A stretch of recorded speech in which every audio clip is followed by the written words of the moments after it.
Қолөнерінің қайталанбас та қарапайым түрі құрақ құю, әдемі көздің жауын алатын бұйымдар жасау. Олар тіпті қыздың жасауына кіріп, үй ішін не ұлттық рең береді. Осы бір бекзат өнердің иесі жайында әріптесім бейнесюжет дайындапты. Бірге көрейік.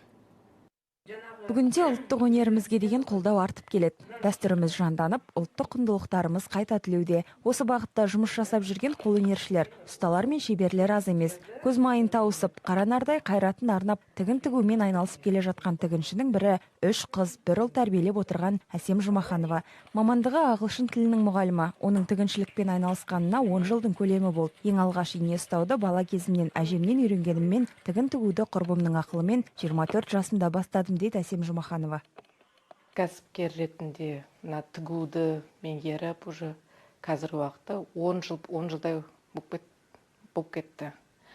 Ең бастысы, қыздарым балабақшаға барған кезде көйлек тігуден бастағам негізі.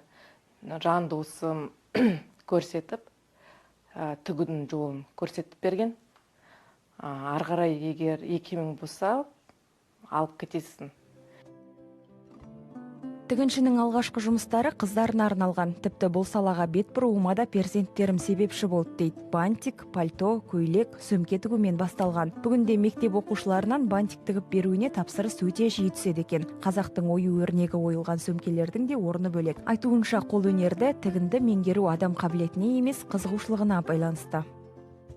Бұл құрақ көрпе тігу, егерде тігуге екем бар болса, қызығушылық болса, үйренгім келеді деген ойында сондай бір ой жүрсе, әрине бұны меңгеру өте оңай.